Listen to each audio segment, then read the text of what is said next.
নমস্কার। চাঁদের হাটের একটা নতুন ব্লগে তোমাদের সবাইকে স্বাগত। বহুদিন পর কলকাতায় যাচ্ছি, দেখতেই পাচ্ছ এয়ারপোর্টে বসে আছি। সঙ্গে অনেক ভালো লাগা, অনেক আনন্দ জড়িয়ে আছে। বহুদিন পরে যাচ্ছি যে, চলে এসেছি কলকাতাতে। এটা হচ্ছে আমাদের বাড়ির সামনে রাস্তাটা। বহুদিন পর মণ্ডপে ঠাকুর দেখে কি যে ভালো লাগছে। কালকেই গণেশ পুজো, গণপতি বাপ্পা মৌরিয়া। রাস্তায় যেতে যেতে দেখছি মণ্ডপে মণ্ডপে ঠাকুর যাচ্ছে। কি যে ভালো লাগছে, কি যে বলবো, ভীষণ ভালো লাগছে। নাগেরবাজার যাচ্ছি, নাগেরবাজারে এসেছি একটা কাজে। সেই কাজটা হয়ে যাওয়ার পর এখন চলে এসেছি আহারে বাঙালি বলে একটা রেস্টুরেন্টে। খুব খিদে পেয়েছিল, আর যেহেতু বহুদিন পর কলকাতাতে এসেছি, বাঙালি খাবার খেতে খুব ইচ্ছা করছিল, তাই তো চলে এসেছি আহারে বাঙালি রেস্টুরেন্টে। ভাবছি কি নেব, যেহেতু বাঙালি খাবার খেতে খুব ইচ্ছা করছে, তো সেজন্য মাটন থালি অর্ডার করেছি। মাটন থালিতে অনেক রকমের পদ আছে, যেমন আলু ভাজা, ডাল, আলু পোস্ত, মাটন তো থাকবেই, চাটনি, পাঁপড়, মিষ্টি এই সমস্ত আছে। সেই কারণে মাটন থালিটাই অর্ডার করলাম।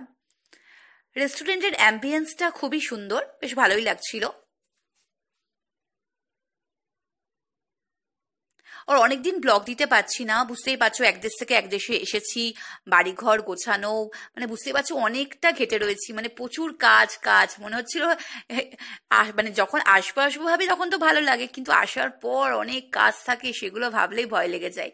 যাকে কথা বলতে বলতে দেখো খাবারও চলে এসেছে। আলু পোস্ত, ডাল আর পাঁপড় ভাজা হলে আর কিছু লাগে না।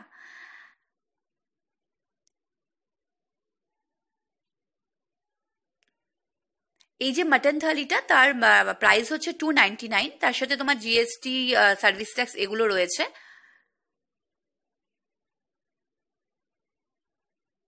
দাম মোটামুটি রিজনেবলই আছে এই রেস্টুরেন্টে। এবার খাবারটা খেয়ে দেখা যাক কেমন খেতে।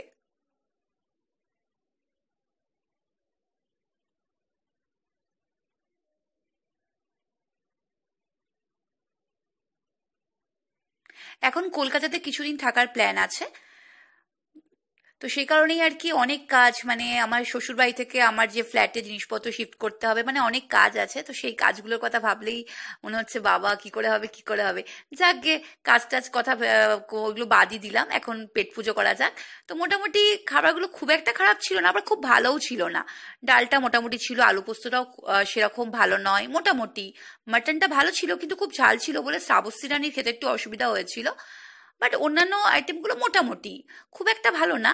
মানে হঠাৎ করে যদি তুমি মানে নাগের বাজার যাও, তোমার যদি খুব খিদে পায়, তো কোনো অপশন নেই, তখন তুমি এখানে খেতে যেতেই পারো। বাট খুব ভালো খাবারের স্বাদ ছিল না, মোটামুটি। তো আমাদের এখান থেকে ইচ্ছে আছে ডায়মন্ড প্লাজা যাওয়ার, কিন্তু ভাবছি মানে হয় না, খাওয়া দাওয়ার পর মনে হয় যে না, বাড়ি গেলেই ভালো হয়, বাড়ি গিয়ে একটা ঘুম দিলে ভালো হয়। তো তো সে কারণেই আর ডায়মন্ড প্লাজাতে গেলাম না। তো খাওয়া দাওয়ার পর আর কি রাহুল বললো চলো বাড়ি ফিরে যাই। তো আমাদের হয়ে গেছে, তো সাবুসিরানি খাচ্ছে। রসগোল্লাটা কিন্তু দারুণ ছিল, বেশ ভালো ছিল, সব থেকে রসগোল্লাটাই ভালো লেগেছে।